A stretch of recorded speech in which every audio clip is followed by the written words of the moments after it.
preso àquela responsabilidade imediata e intransigente que às vezes nós tínhamos lá com os nossos filhos, né? Temos que respeitar, sim, o espaço que os filhos estabelecem. No meu caso lá, os netinhos não podem ver tela. Aqui e ali, a gente mostra alguma coisinha de YouTube, né, dentro do limite que pode, mas tem que respeitar. A família não quer que veja tela, a família não quer que tenha um acesso direto à TV ou ao telefone ou a outras situações. Então, a gente procura caminhar junto com os filhos na proposição que eles estabeleceram, mas a gente não está preso às mesmas regras que eles têm e que eles devem, de fato, ter no cuidado dos filhos, né? Então, esse texto do Salmo 92, ele fala um pouco da vida daquele que teme ao Senhor. E, particularmente, ele termina o seu texto dizendo que, na velhice, eles ainda darão frutos. Mesmo idosos, ainda têm o que oferecer. Então, mesmo que você esteja na fase bem idosa da vida, você ainda tem muito que pode ser oferecido, inclusive para a causa de Deus. Na sexta-feira, aliás, na quinta-feira, no feriado, nós subimos a Jundiaí para visitar os filhos. O casal de gêmeos completava 30 anos. Passamos em São Paulo, pegamos o André, subimos para Jundiaí, encontramos com a Maressa e fizemos um bolinho ali para os dois, né? Compartilhando ali essa alegria da vida deles. E teve a situação de, naquele dia, falecer uma irmã ali na igreja. 97 anos. Né? Que vida longeva, né? Que vida longa, né? Essa pessoa teve. E uma bênção na vida da igreja, uma bênção na família. E é muito bom ver que mesmo na idade tão avançada, a pessoa ainda pode servir ao Senhor. Mesmo que não tenha uma atividade tão constante na igreja, mas pode orar, pode manter o seu testemunho, pode ter uma coluna ali no relacionamento com as pessoas e pode ser uma bênção ainda no meio do povo de Deus. Então, o relacionamento do casal idoso, particularmente, né? Nós olhamos aqui que muitas vezes algumas atividades da vida do casal também vão declinando, também vão chegando ao fim, vão se acomodando à vida, mas resta na vida desse casal idoso algo extremamente bom e valoroso que se sobressai de uma maneira tão especial, que é um amor verdadeiro. Quem aí completou 40, 50, 60 anos de casado é muito mais do que um casal apaixonado. Existe um amor muito mais solidificado, um amor muito mais apurado, através de um relacionamento maduro, que ao longo do tempo teve lá, sim, com certeza, os seus desajustes, seus percalços da caminhada, mas esse amor vai se aprimorando, né? E sobra ali, naquele final de caminhada, um amor genuíno, um amor verdadeiro, um amor último, né? O texto lá de Paulo aos Coríntios fala que o amor jamais acaba. Obviamente que esse amor que jamais acaba não é o amor humano meramente egoísta, meramente carnal, né? Mas é o amor de Deus. Ali Paulo está falando do amor de Deus, ele jamais acaba. Mas o amor que permanece no coração de dois idosos que viveram a vida toda também respinga nesse amor divino. Especialmente para nós cristãos, a Bíblia nos ensina que o amor de Deus é derramado em nosso coração quando nós recebemos a Cristo como Salvador. Então nós temos o amor natural, que todo ser humano tem, mas de uma maneira especial o cristão tem esse amor divino, esse amor de Deus, e ele também é amadurecido, ele também é apurado, né? Então permanece aqui um verdadeiro amor. Há pessoas que vão dizer que esse amor nem mesmo existe, né? Não existe um único e verdadeiro amor puro e duradouro, mas a Bíblia nos ensina que sim, o amor que vem de Deus é um amor perene, um amor que continua.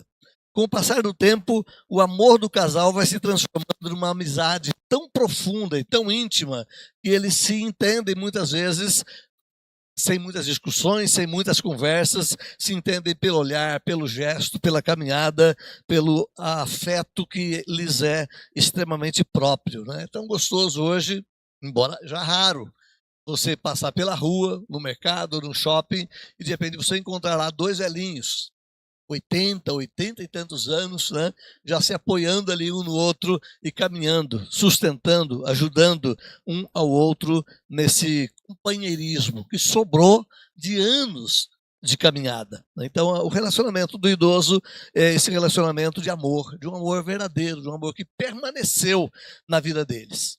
Quantos solavancos, quantas trepidações, quantas dificuldades, quem sabe aquele casal passou, né?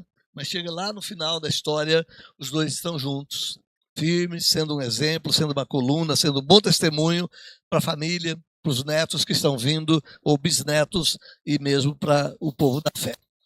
Segundo ponto que a revista nos traz aqui sobre esse relacionamento do casal idoso, especialmente olhando para nós cristãos, que é um relacionamento de fé. Imagine um casal com 60 anos de convivência. Então, no mínimo, eles devem ter por volta de uns 80 anos cada um, né? Se casaram lá pelos seus 19, 20 e poucos anos. Quantas experiências um casal desse teve? Quantas lutas? Quem sabe no trabalho, na acomodação da casa, da economia, no sustento, quem sabe nas enfermidades, nas lutas com os filhos, no crescimento, no desenvolvimento da família. Quantos perrengues um casal pode ter passado, né? E certamente tudo isso demanda para o casal cristão um exercício da fé. A Bíblia vai nos dizer lá em Tiago que seja feliz quando você estiver passando por várias tribulações, porque a tribulação leva a sua fé a um crescimento. A tribulação ajuda você a amadurecer na fé. Então, um casal que está lá com seus 80, 85 anos de vida, seus 50 e tantos, 60 anos de casado, é um casal que se aprimorou também no exercício da fé. Aprenderam a orar juntos, aprenderam a confiar juntos, aprenderam a ler as impressões da vida sob a ótica da palavra de Deus de maneira conjunta e perceber a direção de Deus nisso ou naquilo na caminhada deles. Então é um relacionamento de fé. A área mais importante no relacionamento do casal idoso é a vida espiritual. Como a gente disse lá no começo, algumas atividades da vida física, da vida emocional, da vida pessoal, da vida familiar, vão ficando de lado, vão deixando de ser a espiritualidade, é uma coisa que permanece e que amadurece com certeza de uma maneira muito própria na vida desse casal. A vida espiritual profunda, diz o texto aqui, ela enriquece o relacionamento do casal. Quando você é jovem, começou a caminhada, se você não for uma pessoa muito disciplinada na sua caminhada cristã, você talvez dificilmente ore com a sua esposa, né? Criou o hábito. Cada um veio de uma família diferente, tinha culturas diferentes, hábitos diferentes, mas se você não tiver uma disciplina de orar junto, de ler a palavra, de caminhar juntos, quando chegar mais na frente, no meio das lutas, das dificuldades da vida, também a oração vai ser pouco exercida. Mas, como nós dissemos, Deus permite, às vezes até nos traz momentos de provação para que a gente aprenda, para que Deus nos molde na caminhada. E muitas vezes esses momentos de dificuldade são os momentos que a gente vai aprender. Se eu não aprendi lá no começo, às vezes no meio da luta eu vou aprender a buscar a Deus um pouco mais. No meio da luta eu vou aprender a orar um pouco mais com a minha esposa, com meus filhos, para buscar a direção de Deus. Então, se isso é um exercício que vai sim desenvolvendo na vida do casal, quando o casal chegar lá na maturidade, eles vão ter muito mais vivência nessa caminhada da espiritualidade e a vivência nesse relacionamento com Deus.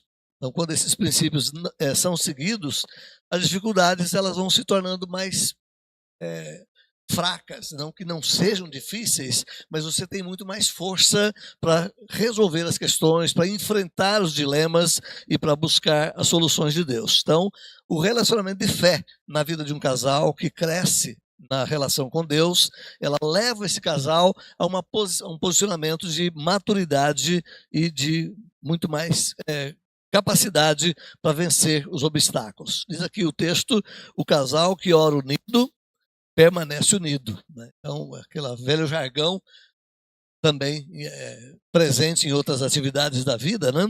Mas essa é uma frase verdadeira. Se o casal realmente ele aprende a orar juntos, aprende a estar juntos na oração, eles vão permanecer juntos e vão ter exemplos para dar, né? A oração conjunta, como dissemos, ela fortalece não só os dois, mas ela fortalece o testemunho dos dois, ela fortalece o relacionamento desses dois também com os demais filhos, netos e outros que vão aprender que a oração, ela funciona, ela é verdadeira, porque vovô e vovó têm um testemunho de oração para ser dado para a família. O texto lá de Mateus, capítulo 18, versículo 20, todo mundo lembra, né? Não? Opa! Onde estiverem 2 ou 3, eu vou estar no meio de vocês. É isso que Jesus disse em suma. Gente, Jesus não falou isso pensando em culto. Jesus não falou isso pensando em reunião de oração. Jesus não falou isso pensando em grupinho pequeno. Né? A gente usa esse texto separado do seu contexto e fala que onde tiver 2 ou 3, Jesus está ali. Né? E de fato está, porque ele está presente em todas as atividades da igreja, onde quer que esteja o seu povo, 2, 3 ou muitos. Né? Mas, na verdade, o texto não está falando de pequeno grupo. O texto não está falando de momento de reunião de oração fracassado, onde só vai 2 ou 3 para orar. Né? O texto está falando sobre disciplina. Se houver 2 ou 3 de vocês que entendem que tal coisa está errada e que tem a capacidade de corrigir esse erro, eu estou ali com vocês. O texto está dizendo sobre disciplina de pessoas que precisam ser tratadas na caminhada cristã. Né? Mas ele não deixa de ser verdade também nessas outras realidades. Então, mesmo que seja só o casalzinho de idoso, vovô e vovó, orando juntos, nós podemos ter certeza absoluta, Jesus está ali. Ele abençoa esse relacionamento e vai usar esse relacionamento também na vida da família. Né? Então, existe chaves bíblicas, de acordo com Tim LaHaye. Acho que eu tinha colocado aqui, não coloquei, né? De acordo com Tim LaHaye, 6 chaves bíblicas que podem levar o casal a um bom relacionamento. Primeira chave, maturidade. O casal precisa amadurecer. Primeiros anos é muita festa, muita alegria, muita lua de mel, muito folguedo, mas não é só de brisa que a gente vive. Né? A gente vive no mundo real, com dificuldades, com problemas, com lutas, com diferenças, e a gente já falou disso em outros momentos. Né? Todo casal passa por crise. Lá pelo seu 2º, 3º ano, as briguinhas começam a aparecer um pouquinho mais fortes, né? Porque a gente vai esquecendo essas coisas do romantismo, deixando de lado, decantando algumas atividades na vida, e nós vamos nos mostrando realmente quem somos. Então, as crises aparecem. As crises podem também tomar 2 direções. Ou a gente parte para a ignorância e já vive uma vida de tempestade o tempo todo, que não aprende a resolver problemas, ou a gente enfrenta as crises e aprende a superá-las. E cada crise que aparece é um degrau para um processo de maturidade na vida do casal. Né? Então, podemos ter vantagem nisso. Então, maturidade é um degrau extremamente importante para a vida do relacionamento do casal. Submissão. Né? Quando a gente fala em submissão, as mulheres tremem, né? Porque acho que ainda estamos naquela época do machismo passado. Ele está presente também na nossa cultura, não tem como escapar disso. Né? Mas submissão é muito mais do que um obedecer o outro. Aliás, na Escritura não tem muito essa ideia. Eu me lembro de um certo senhor que nos contou uma história de um pastor, isso lá pelos idos de 1900 e bolinha, lá atrás, de que ele chegou no conselho da igreja e falou: olha, eu estou trazendo aqui um caso para a gente tratar com disciplina e eu preciso que o conselho me apoie. Ô, pastor, o que é? O que está acontecendo? Eu quero que você discipline a minha esposa. Mas por quê? O que ela fez? Ela me desobedeceu. Eu falei que não era para ela cortar o cabelo, ela cortou. Né? Aí, claro, que isso lá em 1920, bolinha, de repente valeu ainda a regra, né? A mulher desobedeceu o pastor. Teve que cortar o cabelo. Falou para não cortar e cortou, é uma desobediência, é um mau testemunho para a igreja, onde já se viu a mulher do pastor ser desobediente, aquela coisa toda. Eu não sei exatamente o final da história, mas o ponto nevrálgico era esse. Né? Tratar a mulher de maneira que ela tem que obedecer cegamente o marido. Não, submissão não é isso, gente. Né? Nós já tratamos disso aqui em outros momentos. Submissão é a capacidade dos 2 andarem juntos, unidos, com o propósito de cumprir a mesma missão. Qual é a missão do marido? Ela tem que estar junto com ele para o cumprimento da sua missão. Qual é a missão da esposa? O marido tem que estar também submisso à missão da esposa. Né? Da mesma forma, se você for ler o texto lá de Paulo, Efésios capítulo 5, versículo 21, sujeitando-vos uns aos outros no temor do Senhor, sujeitando-vos uns aos outros. Versículo 21. Se você for ler no grego, como é que começa o versículo 22? As mulheres sejam submissas aos seus maridos? Não. Simplesmente diz as mulheres aos seus maridos, os maridos amando suas esposas, os filhos obedecendo seus pais, os pais disciplinando e orientando bem os seus filhos, os patrões sendo bons chefes sobre os seus empregados ou servos, os servos sendo bons funcionários para os seus senhores. Submissão. Todos estão debaixo do mesmo princípio. A vida cristã é uma vida onde nós cooperamos uns com os outros no cumprimento da missão uns dos outros e não uma obediência cega, onde um tem poder de mando, né, machista sobre os outros. Né? Então a ideia da submissão é quando o casal entende que eles têm um propósito como família. Tem uma missão dada por Deus como família e eles estão submissos, não ao mando de um e de outro, mas submissos, acima de tudo, aos ensinos de Deus no cumprimento dessa vontade estabelecida pelo Senhor. Maturidade, submissão, amor. Né? Mais uma vez, amor é mais do que sentimento. Né? Tem um livro do Dr. Dobson, salvo engano, lá pela década de 70, 80, né?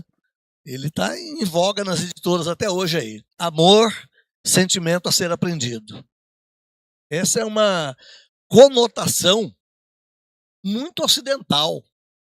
Amor não é um sentimento. Né? Nós interpretamos assim, que o amor é o sentimento.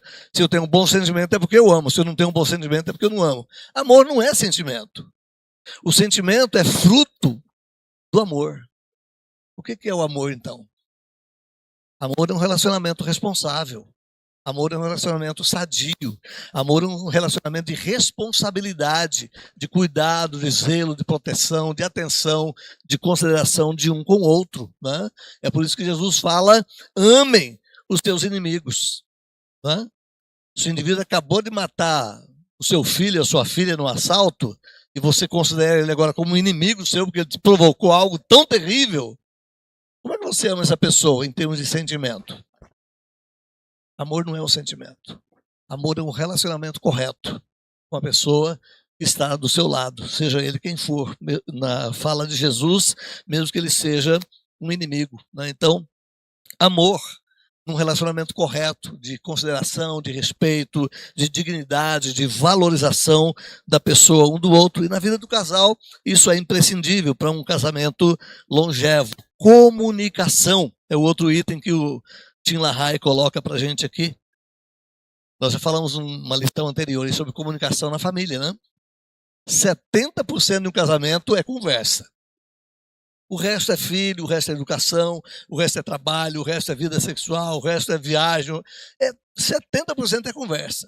A família que não aprendeu a conversar, especialmente marido e mulher, que não aprendeu a conversar um com o outro, não tem uma boa comunicação um com o outro, é ladeira abaixo. Né? O casamento tem tudo para derrapar e para dar errado. Então, a comunicação entre o casal é extremamente basilar, é uma estaca firme na sustentação desse casamento. Né?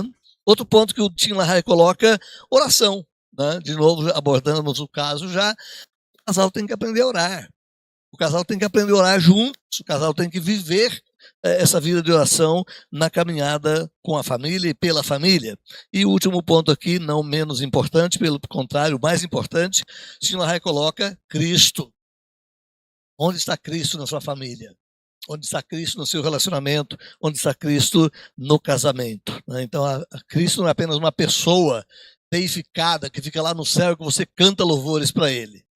É uma pessoa presente na sua vida, com valores, com mandamentos, com princípios que precisa ser vivenciado entre nós. Né? Claro que Ele é o Todo-Poderoso, que precisa ser louvado, bendito e adorado. Mas se a gente faz isso apenas num ato vertical e a relação com Cristo não atinge o meu horizontal, não atinge os meus relacionamentos com a família, com a esposa e daí por diante, onde está Cristo? Né? Cristo só é verdadeiro na minha e na sua vida se Ele for presente nos nossos relacionamentos. No caso contrário, é só uma religião vazia. Então, o Lahai coloca esses 6 pontos aqui. São 6 chaves bíblicas que nós precisamos cuidar dela para um relacionamento saudável no casamento, para chegar lá na maturidade com essa estrutura toda, né? Então, um relacionamento de fé na vida do casal. Ele vai colocar um outro ponto aqui, que é o relacionamento de esperança. Então, o casal também tem um relacionamento de esperança. Quando Jeremias viu a destruição de Jerusalém, ele lamentou e chorou, escreveu uma poesia fúnebre, que é o texto de Lamentações, né? É um cântico fúnebre. Quem nunca leu, pegue hoje à tarde e leia Lamentações numa sentada só, né? Numa lida só. É um cântico de lamento, porque Jerusalém tinha sido destruída, velhos e crianças, grávidas e pessoas comuns tinham sido mortas das formas mais estrondosas possíveis, e Jeremias estava chorando porque a sua cidade tinha sido destruída. E no momento ali no capítulo 3, vai perguntar: o que pode me trazer esperança? Uma hora de desgraça. Ele vai dizer: as misericórdias do Senhor são a causa de não sermos destruídos, porque as misericórdias do Senhor não têm fim. Então, a vida ela é boa de se viver quando você tem esperança. Quais são as suas esperanças? Você tem esperança para essa vida? Tem, claro que tem, né? Eu quero fazer uma viagem, eu quero trocar meu carro, eu quero trocar minha casa, eu quero ver meus netos crescerem. A gente tem esperanças para o futuro e faz parte da vida cristã, né? Mas nós também temos esperanças para a eternidade. Então a esperança é algo que nos alimenta, né? A esperança é algo que nos impulsiona para continuar lutando por algo que nos é sonhado, né? Então o casal precisa ter esperança. O relacionamento do idoso é um relacionamento de esperança, tanto para coisas desse momento presente, quanto para as coisas que virão ainda lá na frente, né? Jó também vivenciou esse mesmo princípio da esperança, quando ele vai dizer lá no versículo 6 do capítulo 7. Alguém lê para a gente, para eu não ficar falando sozinho? Jó 6, 7.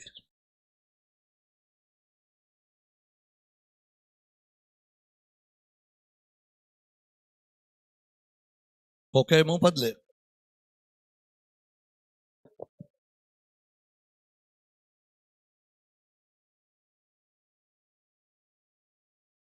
Lendo novamente. Aquilo que a minha alma recusava tocar, isso é agora a minha comida repugnante. Eu falei 6, 7? Desculpa, é 7, 6, Moisés. Me perdoe. Inverti a ordem. 7, 6.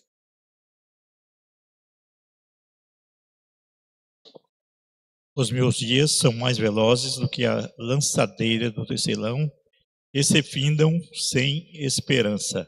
Olha só, Jó, um idoso, um enfermo, alguém que tinha perdido tudo, inclusive família, bens e tudo mais, ele olha para a vida e não tem muito o que esperar, não tem muito o que ansiar pela vida, né?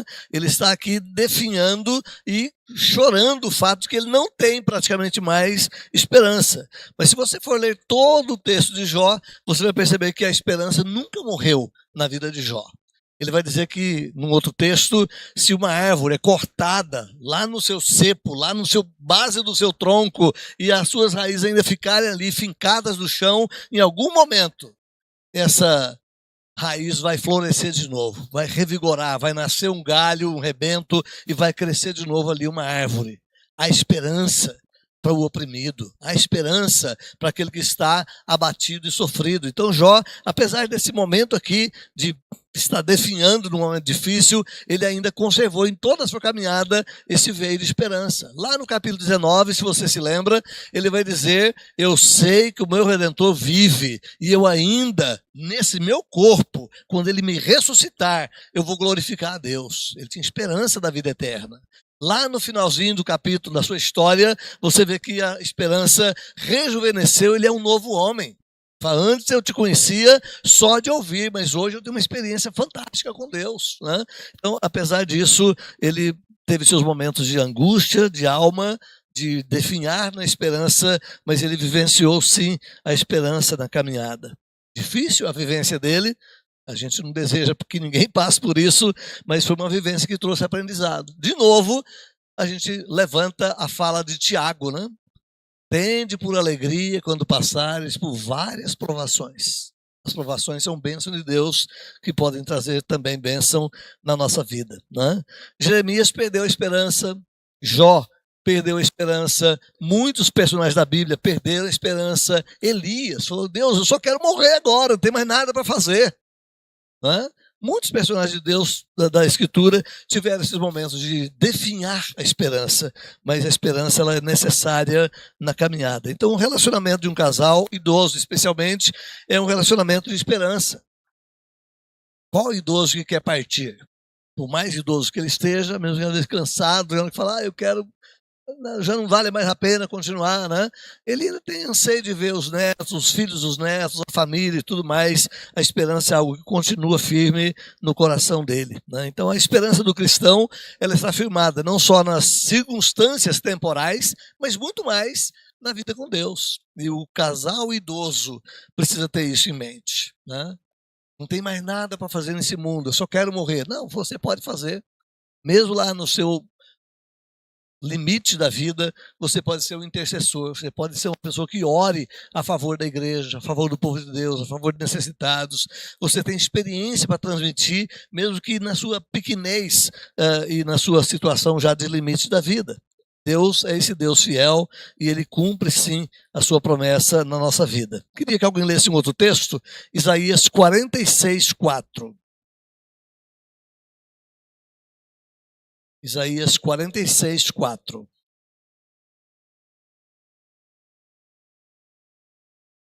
Qualquer irmão pode ler, por favor.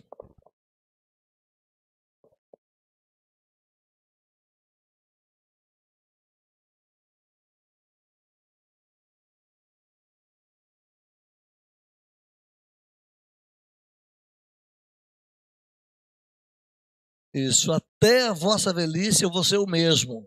Até as vossas cãs. O que é cãs? Isso aqui, ó. Cabelinho branco, que poucas pessoas chegam lá, né? A gente tem que honrar o cabelo branco. Meninas, pare de pintar o cabelo, deixa branco. É brincadeira, pode pintar. Né? Mas o cabelinho branco significa idade, maturidade, experiência com a vida. Deus está dizendo, até lá no finalzinho da vida, eu vou carregar vocês. Eu sou o mesmo. Eu vou continuar cuidando de vocês. Então, o idoso tem que ter essa certeza, essa convicção, essa esperança que alimenta a sua fé. Mesmo que seja lá no último suspiro da vida, o Pai está conosco, está cuidando de nós, né? Segundo ponto aqui na nossa reflexão, que a revista nos traz, é o relacionamento com filhos. Então, a vida familiar ela vai passar por algumas fases, né, que vão se encaixar perfeitamente lá no Salmo 127 e 128. Salmo 127, primeira e segunda fase. Se o Senhor não edificar a casa, e vão edifica os que a constroem, né?